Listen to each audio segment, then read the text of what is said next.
pastor, Pastor Jack Tanhueco. Hallelujah! Sige po, yung energetic na palakpak para sa Panginoon. Glory, glory, glory to God. Woo! Hallelujah! Sa pagsikat pa lang ng araw hanggang sa paglubog nito, ngalan ni Jesus ay pupurihin. Di ba yung awit mo na, sa pagsikat ng araw hanggang sa paglubog nito, ngalan ni Jesus papupurihan. From the rising of the sun to the setting down, the Lord's name is to be praised. Kaninang umaga po hanggang ngayon, we will continue to bring glory and honor to God. Come on!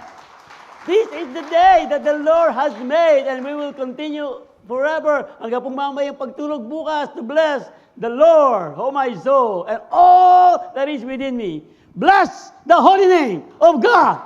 One more praise. Amen. Praise the Lord. So nagpapatuloy po tayo sa ating tema. If you remember, ngayon ka na ang boses. Pwede may pastanting mata po at magkanta akong magyawat. Di kanta ako umiyak. Di kaya boses ka na ang mic.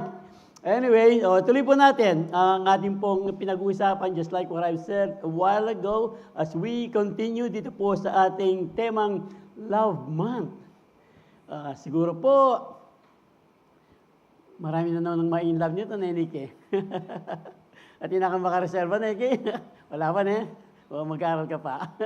Anyway, tuloy po natin, Love Month, yung ating pong theme, understanding the God kind of love. Bago po natin puntahan ang ating pag-uusapan, meron tayong alam, definition of love. Pagdating po sa Bible, alam na natin, 3, pero meron pang iba.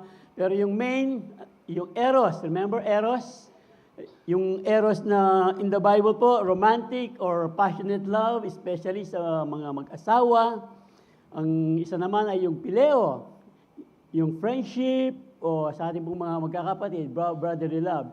At meron pang isa, pero bago po yun, sa inyo po, if I would may ask a question, di ba? Meron tayong sinasabing, meron tayong love language, yung mag-asawa, yung mag-boyfriend, o kaya yung love language nila, yung tawagan nila, ano kaya magiging tawagan ni Nikki, no? Love, honey, darling, sweetheart. Kami po, darling, my darling. Yun. Darling po ang tawagan namin. Sa magkakaibigan, di ba meron tayong sinasabing love language? Kayo po, alam ko, you can relate with this. Ang aking love language ay yung physical touch. Tama, Nikki? Elaine? Yung, of course, hawakan mo siya, kaya tapik-tapik mo yan. Kaya mo yan, bro. Kaya mo yan, love. Parang ganun, physical touch. Ano pa bang language of love? Kayo po, ano ang inyong language of love? Act of service.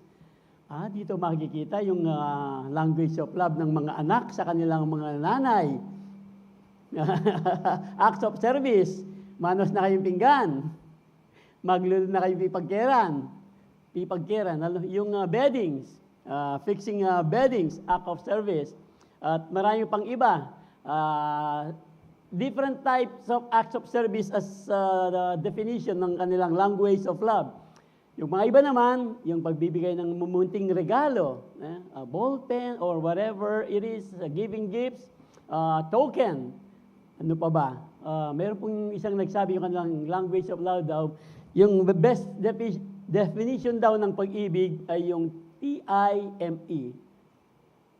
Time. Yun po yung kanilang language of love, time. At dito po sa ating pag-uusapan, understanding the God kind of love, dito po natin talagang mas maintindihan yung sinasabi nating isa pang definition ng pag-ibig sa Bible, yung agape. Agape love. This is understanding the God kind of love, agape love, selfless, unconditional. Ganyan po ang ating Panginoon. Woo! Praise the Lord! Magyari tayo ng muli.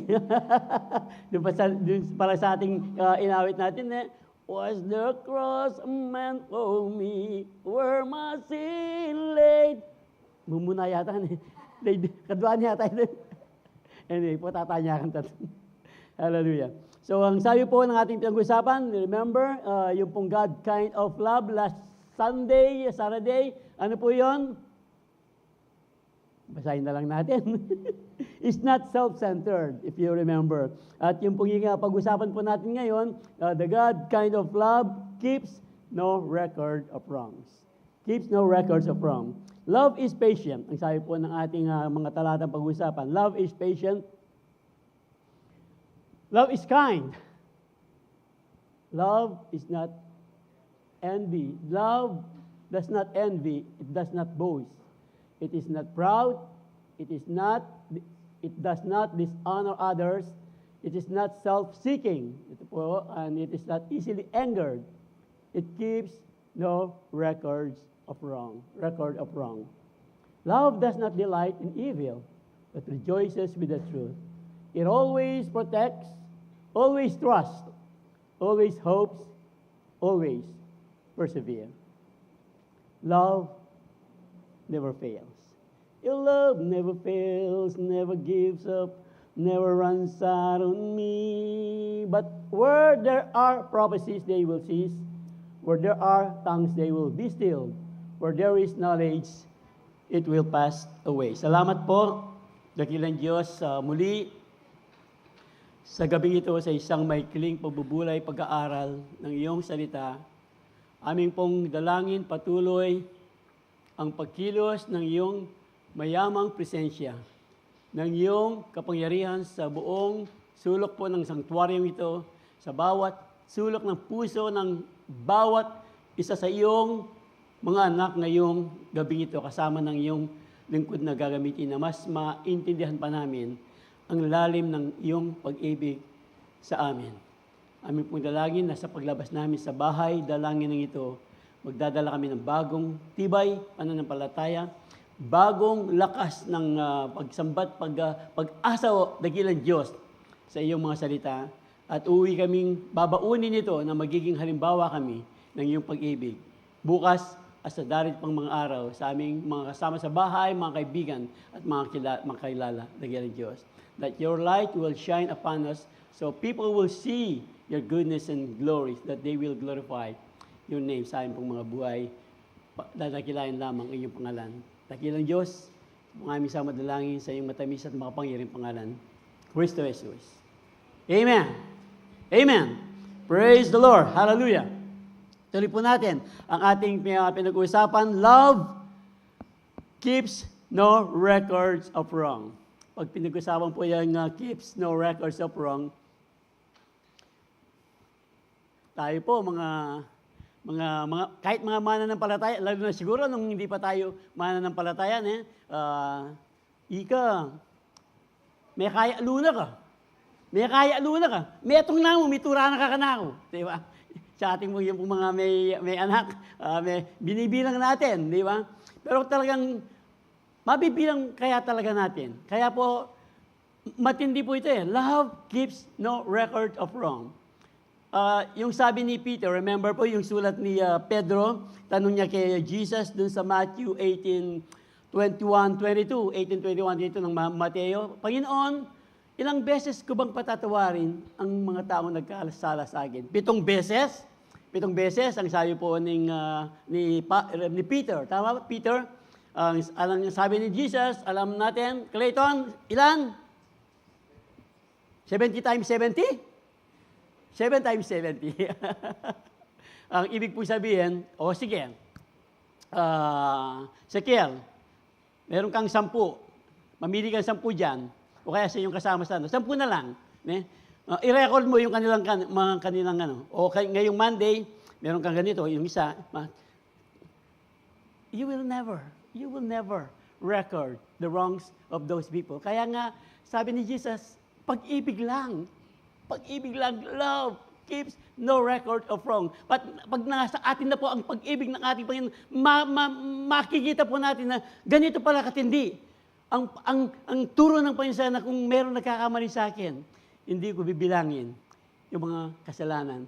Mahirap, Mahirap. Pero, eto yan Nakasulat po. Kaya nga po, tingnan natin, bigyan po natin diin ang ating pinag-aaralan nung yung God kind of love that keeps no record of wrong. Bakit kaya itong pag-ibig ng Diyos na it keeps no record of wrong dahil yung pong kanyang pag-ibig covers all wrong. Ito lang po yun.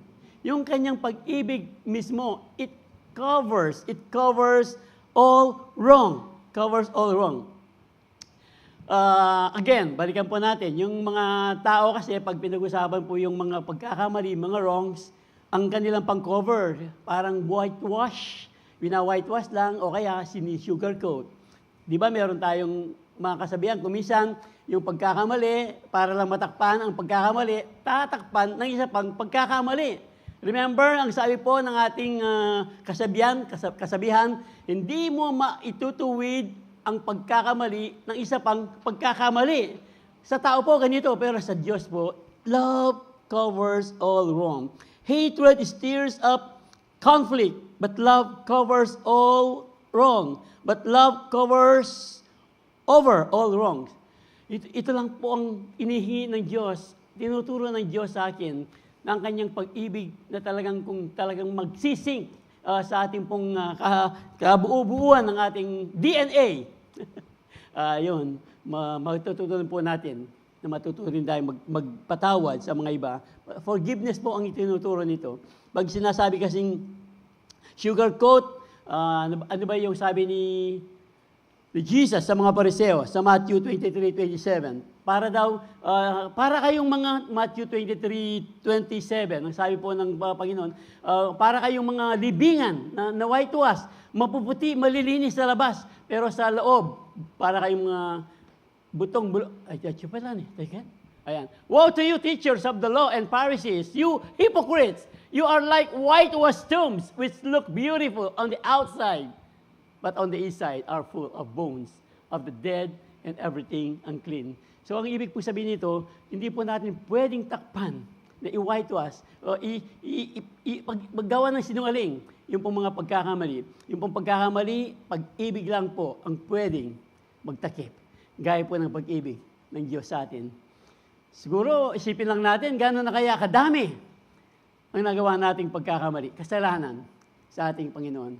Pero pag ang Diyos po, pag sa Diyos po, hindi tatakpan eh. Pag sa Diyos po, ang pagtakip niya, talagang tinakip niya, wala yan talaga. Bakit po? Kasi yung pinagtakip niya, walang iba kundi ang kanyang precious blood of Jesus. Precious blood of Jesus. Ito po ang kanyang, it is so powerful. Whoever covers an offense seeks love. But he who repeats a matter separate close friends. Yung pong pag-ibig ng Diyos. Ulitin po natin, Proverbs 79, dyan. Whoever covers an offense seeks love. Seeks love. Seeks love. Seeks love. Love. Love covers multitude of sin. His love covers all wrong. Ito po ang maganda.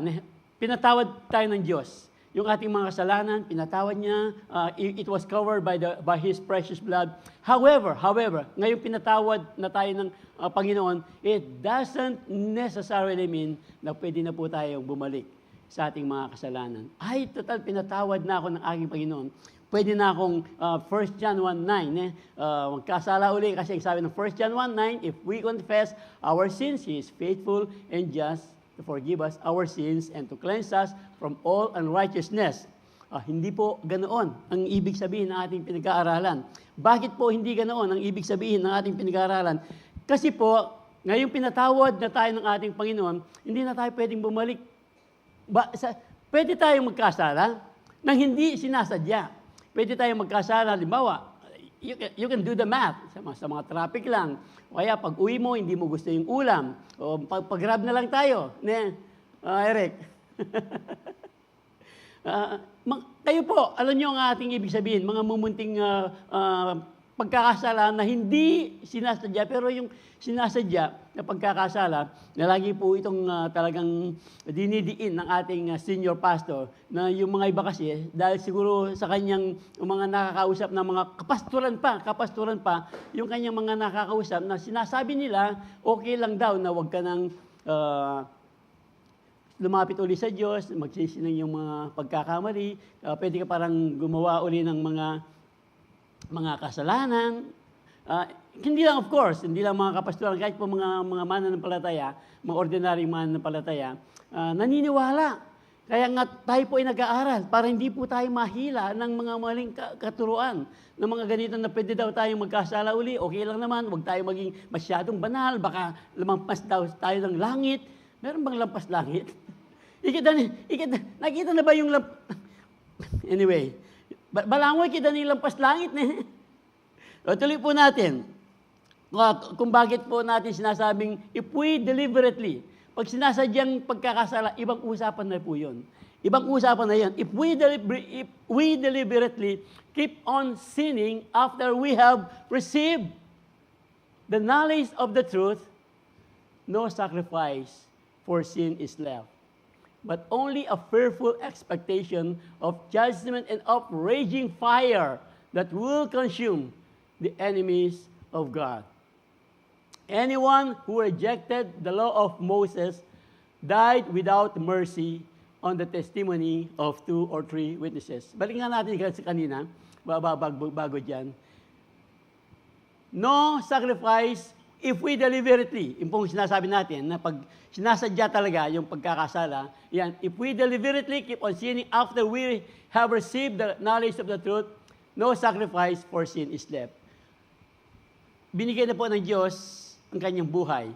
Tinubos na niya ang ating mga kasalanan. Sa ating mga kasalanan. Ngayon, kung babalikan natin ang ating mga kasalanan, hindi pwedeng bumalik si Kristo doon sa krus para mamatay uli. Ibig po sabihin, wala nang kapatawaran. Pag tayo po ay intentionally, tandaan po natin, deliberately, intentionally talaga sasadyain. Pagkatapos nating makilala ang kaligtasan, pagkatapos nating tanggapin ang ating Panginoong Kristo Jesus bilang Panginoon at tagapagligtas, tapos sasabihin babalik, hindi pwedeng ganon. Hindi siya ganon. Deliberately. Kaya nga, maging maingat po tayo. Sabi nga natin, yung mga mumunting pagkakamali na umiinit ang ulo, lapit kaagad tayo sa Panginoon. Again, hindi pwedeng nagkamali ko, siguro konti lang ito, andyan naman para. Kailangan pong i-confess, if we confess our sins, lagi po nating isuko sa Diyos yung ating kasi pag hindi natin inilapit kaagad sa Diyos, baka masanay tayo. Hindi mo mamamalayan, nawawalay ka na, nalalayo ka na sa ating Panginoon. If we deliberately, yun po, wala nang forgiveness. The next line. And then, anyone who rejected the law of Moses died without mercy on the testimony of 2 or 3 witnesses. So, noon pa lang, kahit sa batas pa lang ni Moses, anyone who rejected the law of Moses, meron nang talagang matinding kaparusahan. Di mas lalo na po ngayon na talagang hindi talaga pwede bumalik sa kasalanan, deliberately. Kasi pag tayo po ay bumalik, buti pa raw hindi na natin nakilala ang kaligtasan. Buti pang hindi na tayo talagang nakaalam ng mga salita ng Diyos. Mas mabuti pa yung hindi pa nakakilala. Ibig sabihin, siguro mas mabuti pa tayo nung hindi pa natin nakikilala ang Panginoon, nung hindi pa natin siya tinatanggap bilang tagapagligtas at Panginoon. Pero ngayon daw nakilala na natin, tapos yung mga hindi kilala, tapos babalik tayo doon sa dati, deliberately, matinding usapan yun. Ano nyo ba yung sabi doon? Pag ganito raw, para tayong aso, nakakita na kayo ng aso, nagsuka, tapos binalikan yung pong naka-online, huwag muna kayong kumain, ha? Sabi nyo. Kasi, nakasulat ito Yung pag ganito daw, deliberately, pagkatapos mong makilala ang Panginoon, tapos bumalik ka sa kasalanan, para ka raw aso na nagsuka, tapos, binalikan mo yung suka mo, kinain ng aso. Hindi lang yun, mas matindi. Hindi ko alam kung meron ako yung nakita. Kaya nga sabi ko, huwag muna kayong kumain Yung pong mga aso, merong bumabalik na aso, pati po yung kanilang poop, kinakain. I saw one time, nakita ko na po, kung hindi po kayo naniniwala, i-google nyo. Pagkikita ng Google, yung mga aso, pati yung kanilang poop, binabalik-balikan, kinakain. Meron daw pong reason, pero kahit anong reason yun, sige! Ne? Pinag-uusapan pa lang natin, eh. Pinag-uusapan pa lang natin. Aso pa lang yun. Aso pa lang yun. Paano na tayo kung tayo babalik intentionally sa ating mga kasalanan? Wah! Di ba? Doon pa lang talagang magsisiyap na talaga tayong hindi na po babalik sa kasalanan. Nakasulat ba yan? Ayan, sa 1 Peter, 2 Peter. They prove the truth. Sa 20 nga, balikan natin. Sinabi ko na yata, eh. Sinabi ko na yun, eh. O sige, ulitin na. And when people escape from the wickedness of the world by knowing our Lord and Savior Jesus Christ and get tangled up and enslaved by sin again, they are worse off than before. It would be better if they had never known the way to righteousness than to know it, then rejected the command they were given to live. Last line.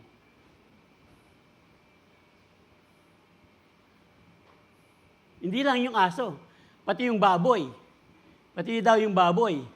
Paluguan mo yan. Wow! Pa-spa mo pa. Meron namang inispang mga baboy ngayon. Pa-spa mo pa yan. Tapos, pag pinakawalan mo yung baboy, babalik at babalik yan sa putik. Hindi po tayo mga baboy. Tayo po yung mga anak ng Diyos, niligtas ng Diyos, sinugasan ng kanyang banal na dugo. Bakit pa tayo babalik sa kasalanan? Okay, come on! Woo!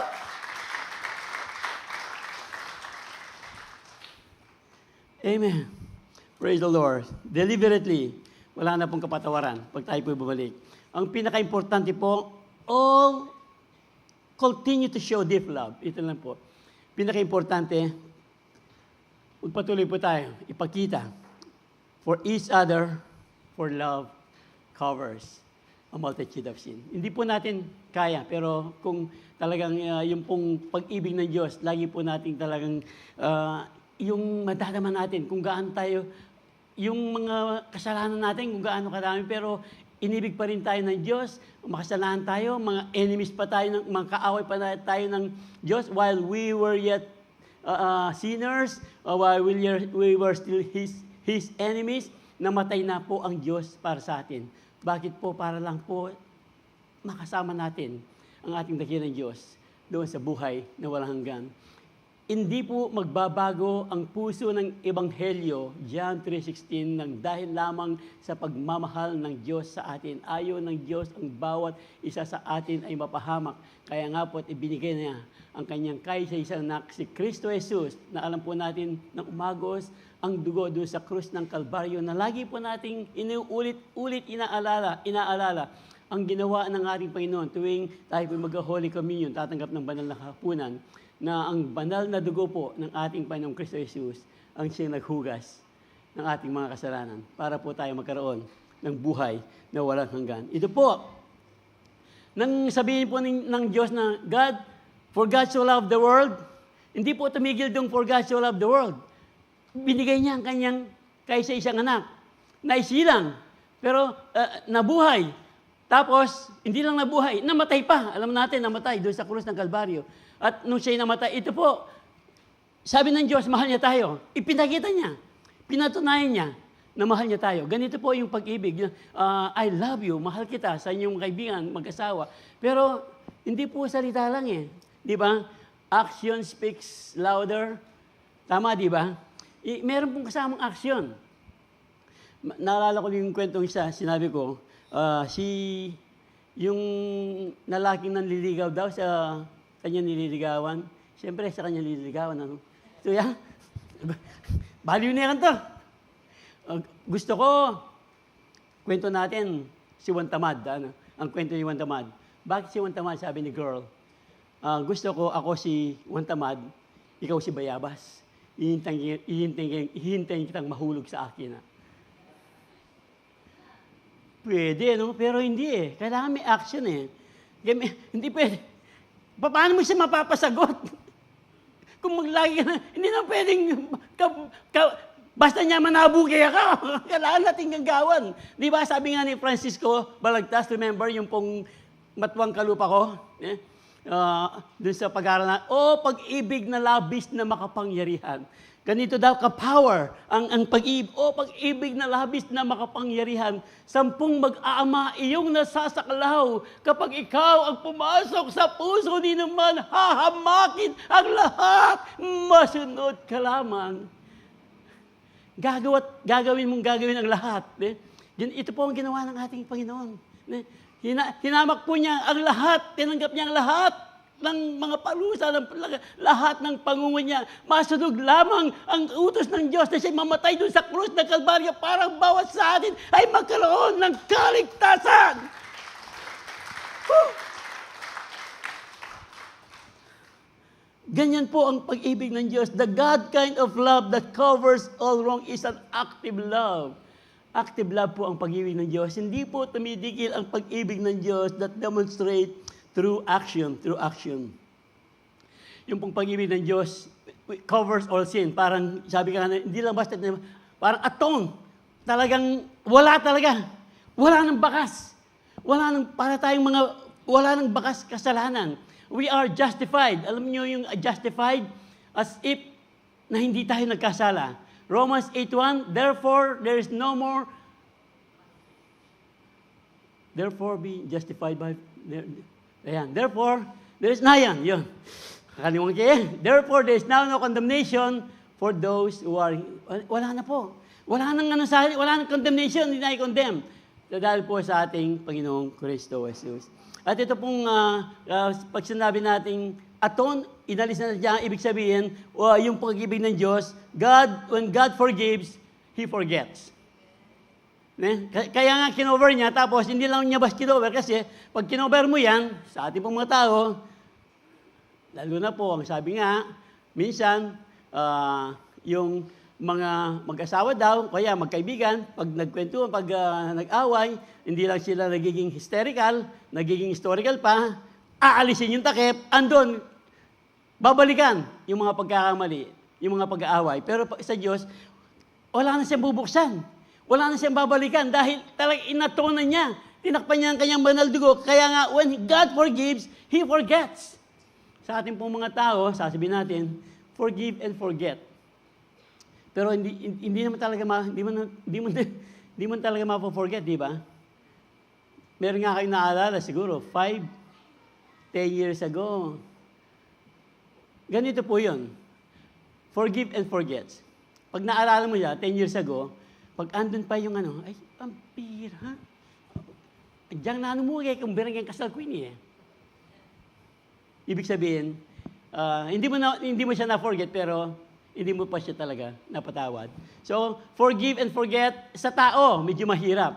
Pero ang ibig po sabihin, pag talagang kinalimutan na natin, na hindi naman talaga natin nalilimutan, ang ibig sabihin, pag hindi na sumasakit ang ating dibdib, pag hindi na tayo talaga nanggigiligit, ayun, ibig sabihin, talagang natutunan na natin ang tinuturong pagpapatawad ng ating dakilang Diyos. Yung pagpapatawad kasi, hindi po natural yan eh. Forgiveness is not natural. Sabi nga po ni Philip Yancey, it violates nature and culture. And forgiveness is an unnatural act. It violates nature and culture. Hindi pwede. So, sabi ng salita ng Diyos, an eye for an eye, and tooth for a tooth. Noon yun. Pero noon yun. Kasi kung i-apply natin ngayon, an eye for an eye, ay baka lahat tayo bulag na ngayon. At tooth for a tooth, halata na siguro ipan, postisyon na siguro ipan tam. Noon po yun, pero sabi nga ng salita ng Diyos, di ba? Ngayon nga, nagalit ka lang sa kapwa mo. Talagang, pag may pagkakataon lang ako dito, talagang yayariin ko ito. Wala kang ginawa, pero sabi ng salita ng Diyos, nagkasala ka na ng murder. Mas matindi po ang better covenant. Better nga, pero mas matindi. Kaya nga po, talagang kailangan po natin ang kapangyarihan ng pag-ibig ng Diyos para po managumpay po tayo dito. Forgive. When God forgives, He forgets. Sabi ko nga, kanina, pag sinabi ng Diyos, hindi lang niya sinasabi, sabi niya, for I will forgive their wickedness and will remember their sins no more. Pinorgive na niya, tapos, will remember their sins no more. noon pa man sinabi niya ito sa salita ng Diyos. Para bang prophecy lang ito ng New Testament, no longer will they teach their neighbor or say to one another, know the Lord, because they will all know me, from the least of them to the greatest, declares the Lord. For I will forgive their wickedness and will remember their sins no more. Well, remember, sa Hebrews po yan, inuulit, pag talagang inuulit, binibigyan diin ng Diyos na pag tayo po ay merong mga kapatid na kasala sa atin, matuto po tayong mag-forgive and mag-forget. Pero yung forget po natin, inasabi natin na hindi nga natin malilimutan, pero pag hindi na tayo nasasaktan, yun talaga, para na rin nating nalimutan yung maging offense, kasalanan ng ating mga tao.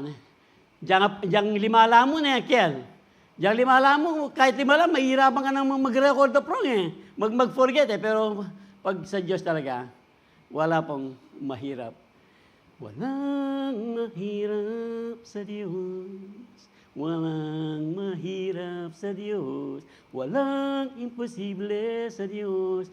Pag sa Diyos, wala nang mahirap, wala pang imposible. Sa Diyos lang po pwedeng mangyari yan. At yun po ang gusto ng Diyos na talagang mas, pag uwi po natin mamaya talagang, sino kaya? Baka meron tayong maisip na yun, na nakagalit natin. O kaya naman, baka meron pa tayong naisip, noong isang araw, parang nagigilty ako sa aking ginawa. Dito po sa ating pinag-aaralan, maliliberate po tayo. Mamaya po, maliliberate po. Makakalaya po tayo sa mga gustong agawin ng kaaway ng dyablo. Yung po talagang kaligtasan na nasa atin na, sa ating mga buhay. Amen. This is the covenant I will make them after time. Says the Lord, I will put my laws in their hearts, and I will write them on their minds. Then He adds, sabi niya, their sins and lawless acts, I will remember no more. Di ba? Remember po yung kwento ng prodigal son? Mahaba po yun. Pero alam na natin, madalas natin narinig yung kwento ng prodigal son, yung pong anak, bisa na gusto na niya mag-independent. Akin na yung aking mana, gusto kong magsarili. Long story short, nagsarili po yung anak, binigyan ng tatay. Siguro, talagang makikita pa rin natin kung gaano katindi ang pag-ibig ng tatay sa kanyang anak. So, long story short, winaldas nung anak yung lahat ng minano niya hanggang sa dumating ang araw. Siguro karakal na kaibigan kantaan Karakal na kaibigan. Ang dami niyang kaibigan. Pero nung maubos na yung kanyang pera, yung kwento alam natin, pati kaning baboy, gusto na niyang kainin. Tapos naalala niya, sa bahay ng aking ama, yung mga servant, ang sarap ng kanilang kinakain. So, nagdesisyon yung anak, hindi man sa pag-ibig ng ama Hindi man sa babalik. Sabi niya, sasabihin ko sa tatay ko, kahit gawin na lang niya akong servant para makakain din ako ng masarap. Pero bumalik siya. Tapos alam naman natin ng kwento na siya bumalik, yung kanyang pinractice, yung kanyang nirehearse, Father, nagkasala ako sa iyo, ituring man lang ako ang servant. Pero hindi man siya natapos. Tama na. Alam ko na, basta, bigay niyo sa aking anak yung lahat, yung damit, yung singsing, yung sandalyas, bihisan yung aking anak. Dahil sinawala ngayon ay bumalik. Ganon po ang pag-ibig ng Diyos sa atin. Minsan, nalilimutan natin merong Diyos nagmamahal sa atin. Pero pag bumalik po tayo sa Diyos, if we confess our sins, He is faithful and just to forgive us our sins and to cleanse us from all unrighteousness. Oh, I'm running to your arms. I'm running to your arms. The riches of your love will always be enough. Nothing compares to your embrace. Ahapin po tayo ng ating Panginoon. Nothing compares sa embrace po ng ating Panginoon. Basta wag lang deribilitry. Magkakamali po tayo, pero lagi po nating alalahanin. Lagi pong nakahanda ang kamay ng Diyos para po tayo akapin ng kanyang pag-ibig. When he forgive, He forgets, covers all wrongs. Amen. Praise the Lord. God looked Pag tinitingnan po tayo ng Diyos, para po tayong talagang atin niya sa atin. Justified. Wala nang kasalanan. Blameless. Spotless. Righteous. Matuwid na po tayo ngayon. We are all righteous. Dahil kanino? Ayan po, it's because of Jesus. By grace, I am... Magyarita na? Atihana? By grace, I am righteous. All because of... Jesus. Amen. All because of... Jesus. Praise the Lord. Hindi po tayo magpe-pray. Kaya na po yun mamaya. Ang tingin po sa atin ng Diyos, malinis. Na malinis. Sobrang linis. Ang tipo, yun po yung kanyang God kind of love. Na He covers all wrong. When He forgives, He forgets. At hindi lang yun, talagang lilinisin talagang malinis na malinis. Wipe out po. He wiped out our sins completely. Walang ititira. Itong anak mo ito, meron siyang kasalanan talagang hindi niya, wala pong ganun sa Diyos. When He covers all wrongs, when He forgives and forget, ano po yan? Complete po. Malinis na malinis po ang gagawin po ng Diyos. Linisin po niya ang ating mga kasalanan. Gaya nga ng sinabi natin kanina, there is no now condemnation. Wala na po. Ang tingin po sa atin ng ating Panginoon, malinis na din. Parang pa po tayo hindi nagkasala. And even I, am He who blots out your... Ito po yun. Even I, am He who blots out your transgressions for my own sake and remembers your sins no more. For my own sake. Tingnan po natin, for my own sake. Bakit for my own sake? Kasi alang-alang sa Kanya. Alang-alang kung sino siya. Kasi kung hindi niya cover yung ating wrong, kung hindi niya kakalimutan ang ating mga kasalanan, kung hindi niya iwa-wipe out, hindi na po siya. Hindi na siya for my own sake. Hindi na siya, I am who I am. I am who I am na talagang mapagpatawad. Ako ito na mapagpatawad, kakalimutan ko lahat ang iyong kasalanan, forget, iwa-wipe out ko pa ang lahat ng kasalanan because this is who I am. Mapagpatawad na Diyos. Ganito po siya, mapagpatawad na Diyos for my own sake. Blot out, maha means wash up. Blot out means wash up. Yun po, He will not treat us na talagang para yung we deserve. He will not treat us since our sins deserve or repay us according to our iniquities. For as high as the heavens are above the earth. Gaano ba kataas? Hindi mo talaga masusukat. So great is His love for those who fear Him. As far as the east is from the west. Gaano kaya kalayo? Mama-measure kaya natin yung east. Yung east, asan pa yung east? Doon, no? Tama ba? East sa Silangan, yung west, West Philippine Sea, tama? So, punta ka doon sa east. Halimbawa, nasa Saudi Arabia ka na. Andun pa rin yung east. Nasa Amerika na, meron pa rin east. Meron pa rin west, hindi natatapos. So, paano mo ma-measure ang east and west? Immeasurable. Measure. In east from west. Ganito po. Wow! Wow! Ganito pala ang Diyos pag winipe out niya ang aking kasalanan. Parang singlayo ng east ang west na walang talagang katapusan ang pag-ibig, ang pagpapatawad ng Diyos sa ating mga kasalanan.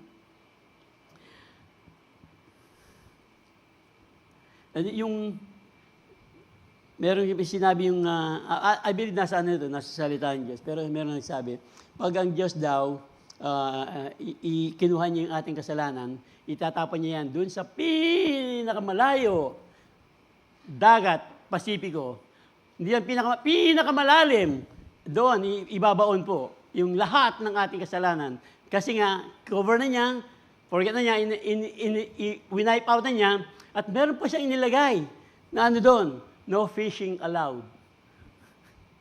Ibig sabihin, huwag na nating babalik-balikan yung ating mga naging kasalanan. Paalala po yan, marahil ng ating kaaway. Hindi lang marahil talagang gagawin po niyang lahat para ipaalala po niya na Ganito ba talaga? Ang dami mong kasalanan. Diyan, dirit. Siguro, kapi na yung kalahati, pwedeng patawarin. Pero yung matindi yung ginawa mo. Si Satan, binibilang siguro yung mga kasalanan, matindi yung ginagawa mo. Sino bang nagsabi? Kwento rin ni Bishop sa amin. Hindi ko lang kung Charles Spurgeon or John Wesley ata. John Wesley. Kwento lang ito na nakasalubong daw niya si Satan. Tapos, talaga ba, pinatawad ka ng Panginoon? Ito may dala daw si Satan ng daming listahan ng kanyang kasalanan. Ang daming kasalanan, yan na ba lahat? Ang sabi daw ni John Wesley. Meron pa, bakala mo, meron pa ako second page. Dito, ang dami, O, sige, akin na yan, sabi ni John Wesley. Sabi niya daw ni John Wesley, paid in full, signed the blood of Jesus. Wow! Paid in full na po yung lahat na ating kasalanan. Covers, He forgets, and He wiped out all our sins nang dahil sa banal na dugo ng ating Panginoon. Come on! Woo! Praise the Lord. Just to illustrate, meron po kasing kwento dun sa aklat po ng Leviticus. Yun pong high priest, si Aaron, I believe si Aaron noon, meron po kasing dalawang goat. Yung isang goat para sa kasalanan ng Israel, papatayin. At meron namang isang goat para po sa another iniquities. Yung isa para sa kasalanan ng Israel at yung isa para sa iniquities. At yung pag namatay ng isa, yung isa ipapatong daw yung kamay ng priest para andon, ipapatong lahat sa ulo ng goat, yung lahat ng kasalanan ng Israel. Tapos, ang gagawin po, palalayain doon sa gubat, yung scapegoat. Parang ganon, typology po ng ating Panginoon. Ayun pala, He is to lay down both hands on the heads of the live goat and confess over it, all the wickedness and rebellion of Israel, all their sins, and put them on the goat's head. He shall send the goat away into the wilderness in the care of someone appointed for the task. So yung pong kasalanan, tinubos ng ating Panginoon, ito po yung typology ng ating Panginoong Kristo Jesus. Nang siya po ay mamatay din sa krus ng Kalbaryo, at yung pong ating mga kasalanan, yung scapegoat, para rin ang Panginoon, inalis na, winipe out na niya, dala-dala na po ng ating Panginoon. Nasa Kanya po yung, remember, doon sa krus ng Kalbaryo, my God, why hast thou forsaken me? Hindi makatingin ang Diyos sa Kanya dahil ang Diyos po ay nagkasala, na walang kasalanan, naging kasalanan sa atin. 1 Corinthians 5:21, 2 Corinthians 5:21 ba yun? Siya ay naging kasalanan, hindi siya nagkasala, naging kasalanan. Nung siya ay nasa krus ng Kalbaryo, kaya nga sabi niya, one of his last word, ang sabi niya, my God, why hast thou forsaken me? Dahil dala-dala po ng ating Panginoon, bit-bit na bit-bit ng Panginoon. At nung bit-bit na niya talagang, umalis siya, parang scapegoat, umalis na siya, namatay na siya. At pagkatapos niya namatay, alam natin, siya ay nabuhay na muli upang ang siyuman sa kanya ay manampalataya, ay hindi na mamamatay, tayo rin ay mabubuhay na maguli. Amen! Woo! Woo! That whosoever will believe in Him will not perish but will have eternal life. Hallelujah. Lahat po tayo, gaya po nito, all we like sheep have gone astray. We have left God's path to follow our own. Yet, the Lord laid on Him the sins of us all. Yung pong binasa natin, yung pong typology, yung scapegoat, saka yung pong goat na ipinatong ang lahat ng kasalanan ng tao. Ito po ang ginawa ng Diyos para sa bawat isa sa atin. We are righteous without sin dahil lang po sa ating Panginoon. We are righteous without sin dahil lang po sa ating Panginoon. The God kind of love keeps no record of wrong. The God's kind of love keeps no record of wrong. Tandaan po natin, kung ito ang Diyos, maaaring sabihin natin, hindi naman ako Diyos, pero dito po, nasa atin po ang kanyang kapangyarihan. Basta lagi nating tatandaan na isipin lang natin, kayo po, gano'n na kaya kadami. Mula pa ng ating pagkabata, ang lahat ng ating nagawa, kasalanan sa ating Panginoon. And yet, baka nagigilty pa tayo sa ganyan. Siguro, isuko natin muli sa ating Panginoon ngayong gabi. Kung meron pa tayong parang tinutusok pa tayo. Before that, I remember one story po. Yung isang, I believe isang pastor. Kwento rin dito, isang pastor, meron siyang nagawang kasalanan. Parang alam niya meron pero hindi na niya maalala kung ano. Pero nagigilty siya. Meron siyang nagawa pero hindi na niya maalala. Meron daw isang kapatid na nananaginip, nakakausap niya ang Panginoon. Talaga, sabi ni pastor, nakakausap mo? Sabi niya, opo, nakakausap ko. Pwede pag muli mo siyang nakausap, pag itanong mo sa kanya, meron akong kasalanan na hindi ko na maalala kung ano. Baka alam ng Panginoon. Siyempre alam ng Panginoon, no? Pero pag itanong mo sa kanya, so long story short, nagkita sila uli ng Sunday, nakausap mo ang Panginoon, sabi niya, ay, opo, nakausap. Itinanong mo sa kanya kung ano yung kasalanan na hindi ko na maalala. Itinanong ko sa kanya, o anong sagot ng Panginoon, sabi niya, hindi na rin daw niya maalala eh.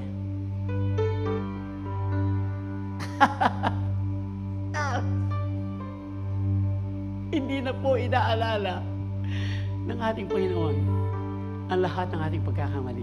And because of that, kaya po nating magpatawad sa mga taong nagkamali sa atin. His love covers all wrong. When God forgives, He forgets. He wipes out our sins. He wipes out our sins completely. And when that happened, alam po natin when that happened, siguro Psalms 32:1 and 2. Psalms 32:1 and 2. Bago po tayo bumalik sa iba nating mga talata. Yeah. When that happens, the God kind of love keeps no record of wrongs. When His love covers all wrong, forgives and forgets, He wipes out our sins completely. Ayun po yan. Ito po tayo. Blessed. Woo! Psalms 32:1. Blessed is the one whose transgressions are forgiven, whose sins are covered.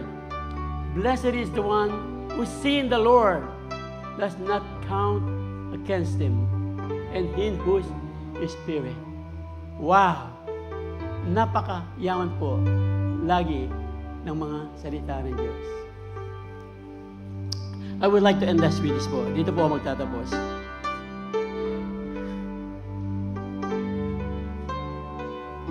Dahil nga po meron tayong high priest, yung pong ating sinabi ngayon. Therefore, since we have a great high priest who has ascended to heaven, Jesus the Son of God, ito po yan. Let us hold firmly to the faith we profess. Let us hold firmly to the faith we profess. Verse 16, let us then approach God's throne of grace. Let us then approach God's throne of grace with confidence, so that we may receive mercy and find grace to help us in our time of need. Remember po, niligtas po tayo ng ating Panginoon nang dahil sa kanyang mercy. Wala tayo, di ba? Wala naman tayong ginawa. Kahit ano pong gawin natin, wala tayong hindi pwedeng maging dahilan yun ng pagpapatawad ng Diyos sa atin. Kasi nga, ang dahil lamang sa mercy ng Panginoon niya. And because of mercy na sa kanyang pagpapatawad, kung meron tayong gagawin para mapatawad tayo ng Panginoon, mercy is no longer mercy when we deserve it. We don't deserve mercy. We don't deserve mercy. Kwento po, sa aming CEO, dito po ako magtatapos. Dalawa po sa aming CEO kaninang umaga. Ang kwento po nila, nagkautang yung isa, kanyang anak, 500,000. Maaaring makulong. Yung another one, nagkautang, nakadispalto ng pera sa company. Sa kumpanya, of course, pag sa kumpanya yan,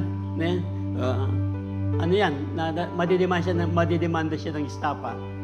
So once again, naalala ko ulit again, yung sa pong kasabihan, to err is human, remember? To forgive is divine. Dun daw sa company, to err is human, to forgive is not company policy. Balik po tayo dun sa dalawa. Makukulong po ang dalawang ito. Ang ginawa po ng tatay, gumawa ng paraan. Binayaran po ang pagkautang ng kanilang mga anak para sila hindi makulong.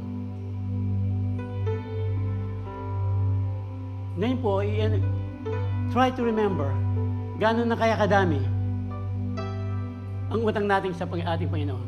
Yeah. We will always go back to the cross. Yung utang po natin, andito ang ating Panginoon. This is just an illustration. Nandito po ang ating Panginoon. Nasa likod po tayo ng krus. And then yung lahat ng ating mga pagkakautang, lahat ng ating mga pagkakasala. Just imagine, andyan po ang ating Panginoon Kristo Jesus. Habang siya ay nakabayubay. Ang sabi po niya, as far as the east is from the west, as high as the heaven from the earth. Ganun po ang nangyari. Kinuha na po ng Diyos ang lahat ng ating mga kasalanan nang dahil doon sa krus ng Kalbaryo.